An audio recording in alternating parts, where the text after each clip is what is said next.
par l'émission La philosophie en nous, c'est une émission qui nous amène à comprendre la portée réelle de la philosophie dans la vie de l'homme.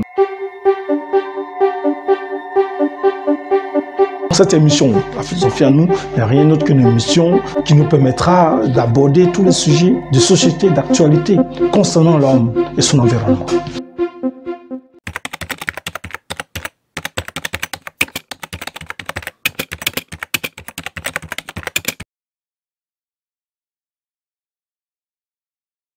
Monsieur Daniel Kpanon, docteur en psycho et prof de philosophie.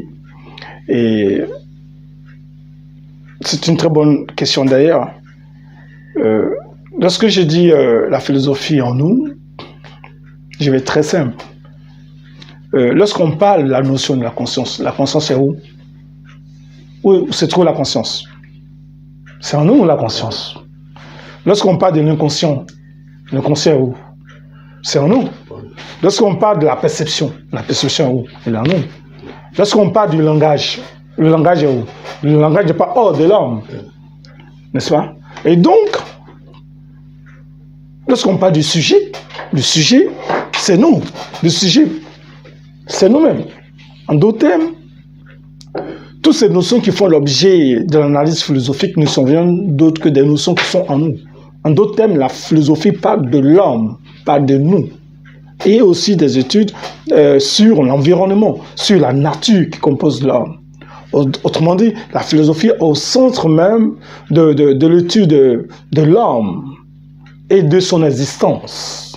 Voilà. Et donc, par l'émission La philosophie en nous, c'est une émission qui nous amène à comprendre la portée réelle de la philosophie dans la vie de l'homme. C'est pourquoi, lorsqu'on parle de la philosophie comme amour de la sagesse, comme dit Socrate, l'amour de la sagesse n'est rien d'autre que cette discipline qui nous amène à nous discipliner par un comportement. Et j'aime aussi souvent dire que la philosophie est un comportement, ce n'est pas simplement un cours, parce qu'elle est là pour nous mettre sur la voie, le bon chemin, par l'heureusement de la sagesse, par l'heureusement de l'esprit critique.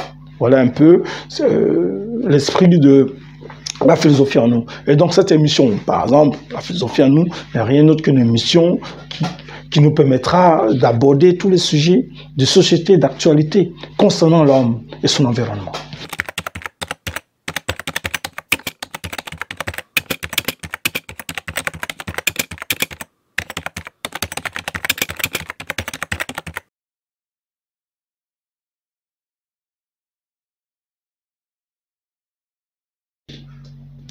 Merci pour cette question. Moi, je crois que cette question a même fait l'objet de ma réflexion. Je disais que si nos parents en Afrique même étaient des Occidentaux, des Français ou des Allemands et autres, ils seraient des grands philosophes. C'est parce qu'ils ne sont pas en Occident qu'ils sont oubliés.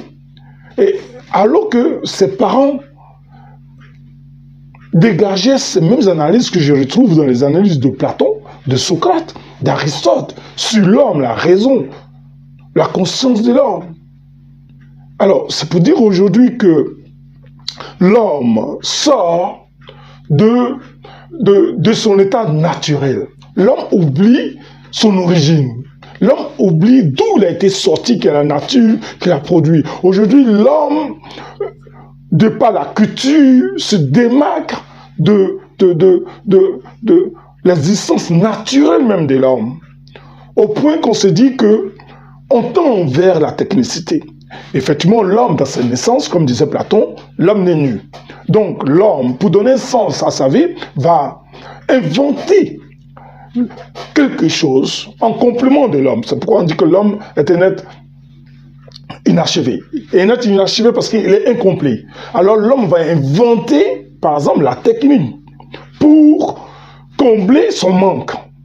Vous voyez, aujourd'hui, avec les mains, on ne peut pas abattre, faire tomber un gros arbre. Il faut forcément penser à une machine. Pour nettoyer une grande forêt, il faut penser à une machine. Donc l'homme va inventer, même par le passé, des pierres taillées, par exemple, servent à couper certaines choses. Hein, pour l'homme se promène, il trouve une eau avec des poissons, il ne peut pas l'attraper par la main. Il va inventer quelque chose. Et pour finir, la modernité va moderniser tout ce que l'homme a créé par le passé, afin de pouvoir lui permettre d'être plus rentable. Voyez. Et donc, je dirais que le monde où le progrès technique dévalorise l'homme, éloigne l'homme, même de la pensée de l'homme. Aujourd'hui, ce sont les machines qui pensent à la place de l'homme. Ce sont vous voyez la technologie, les portables. Donc, autrement dit, l'homme, sans se rendre compte, des natures, sort de sa source naturelle et est présenté aujourd'hui comme un produit artificiel. Ce qui atteint effectivement la réflexion de l'homme, la manière de penser, la manière de réagir. Vous voyez, aujourd'hui, le niveau est très bas. Parce que c'est le matériel, maintenant l'artificiel, qui prend le dessus même de la pensée de l'homme.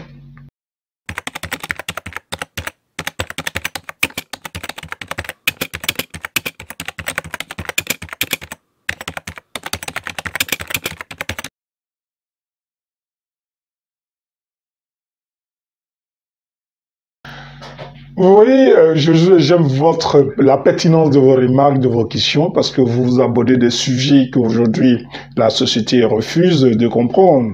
Quand vous parlez de cerveau, moi je parle plutôt de conscience, c'est la même chose. Aujourd'hui, j'ai dit que la conscience est à l'envers. C'est ce que j'appelle la conscience morte. La conscience qui est notre lumière, la conscience qui nous oriente, la conscience qui détermine notre vie, la conscience qui est le maître de l'homme, la conscience même qui nous amène à la coopération, au respect. Aujourd'hui, cette conscience est dévaluée. On a l'impression que c'est l'inconscient qui dirige la société aujourd'hui. Au point que cette option d'analyser ou de mettre en avant la conscience aujourd'hui fait partie de mes réflexions profondes. Car je pense que la société va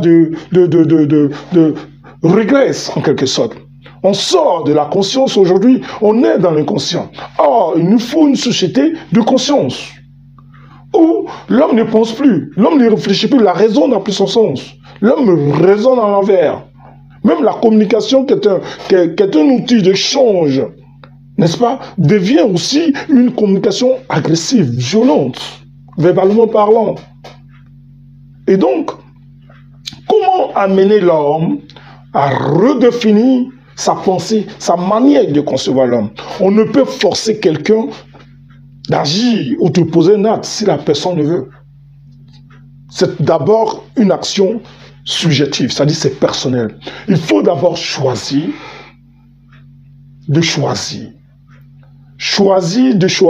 c'est choisir la conscience.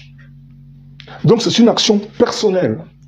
À partir du moment où la conscience, elle est présente, je choisis d'illuminer mes idées, je choisis de penser autrement, je choisis de réfléchir autrement. Autrement dit, cela aurait un sens, mais ce que nous devons faire, c'est quoi? C'est de mettre en avant, d'enseigner la conscience, l'utilité de la conscience. Tout ce qui est en l'homme, comme le langage, la conscience, la raison, a une utilité. C'est en ce sens que je parle de la théorie de l'utilité. Rien n'a été créé et rien n'est sans l'utilité.